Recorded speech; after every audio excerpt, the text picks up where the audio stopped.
On a night when the moon hung low and full, casting silver light through a thick veil of clouds, the Johnson family stumbled upon a creature that defied explanation.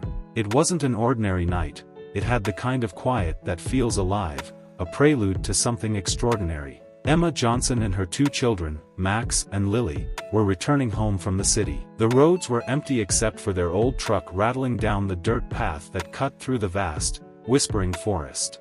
As they rounded a bend, Lily gasped, "Mom, stop the car."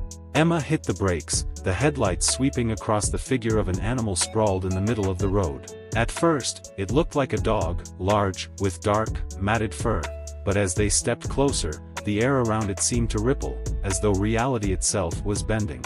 "It's hurt," Max whispered, crouching next to it. The creature stirred, lifting its head. Its eyes weren't just amber, they glowed faintly, as if lit from within. It made no sound but stared at them, unblinking, with a gaze that seemed to pierce right through their thoughts. "Let's take it home," Lily said. Emma hesitated. Something about the animal felt wrong. But the kids were already gathering blankets from the car, and before she could protest, the creature was loaded into the back seat. At home, they named it Nova. Not because it reminded them of a star, but because it seemed to absorb light, its fur almost swallowing the glow of the fireplace. Nova wasn't like any dog they'd ever encountered. It didn't bark, didn't wag its tail, didn't act afraid or curious. Instead, it watched. Nova rarely ate, but when it did, it refused cooked food. Emma noticed it preferred raw meat, tearing into it with unervingly precise movements. At night, they often heard faint noises outside, the crunch of leaves, the snap of twigs, but every time they looked, nothing was there. Then things started to escalate. The power in the house would flicker when Nova walked into a room. The barn animals became restless, as if sensing something unnatural. And one morning, Emma found strange symbols scorched into the earth near the tree line. Symbols that looked eerily similar to the pattern of Nova's fur when the light hit it just right. Deciding to get answers, Emma took Nova to Dr. Bennett, the town veterinarian. Dr. Bennett was no stranger to odd cases. This was a rural town, after all.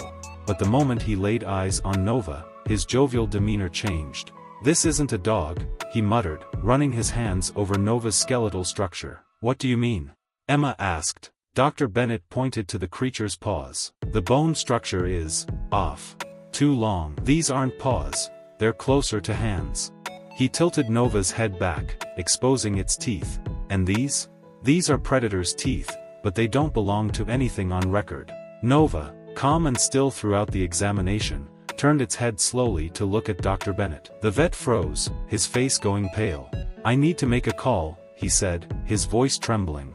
Minutes later, a convoy of black SUVs roared into the parking lot, their arrival breaking the stillness of the small clinic. Men and women in tactical gear poured out, their movements precise and methodical. Emma tried to demand answers, but they ignored her, their attention locked on Nova. One of them, a stern woman with a scar running down her cheek, approached. "Ma'am, step back. This is a level 4 specimen." "Level 4? What does that mean?" Emma asked, panic rising in her chest. "It means it shouldn't exist." The woman's words were punctuated by a sudden, guttural growl. Nova, now standing on the examination table, began to transform. Its fur seemed to shimmer, then fracture, as though its body was shifting between dimensions. Its eyes burned brighter, and the room was filled with an otherworldly hum that vibrated in their bones.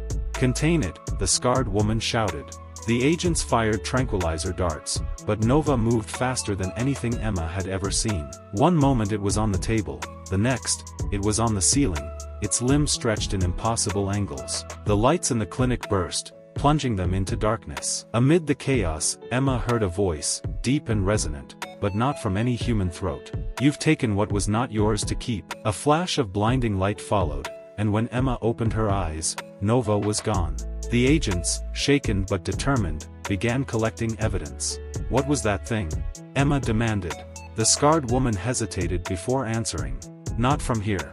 We've been tracking anomalies like this for years. They slip through cracks between worlds. You're lucky it didn't see you as a threat." Over the following days, Emma tried to piece her life back together, but the encounter left its mark. The symbols near the tree line reappeared, glowing faintly at night. The animals refused to go near the woods, and sometimes, just before dawn, she swore she heard the hum again, faint but unmistakable. Max and Lily, though shaken, still talked about Nova with awe. "Do you think it'll come back?" Max asked one night. Emma didn't answer. She didn't have the heart to tell them that she wasn't sure Nova had ever truly left. Out by the edge of the forest, where the symbols burned faintly into the earth, the air seemed to shimmer, like a ripple in a pond, or a crack in reality itself. Subscribe my channel. Thank you.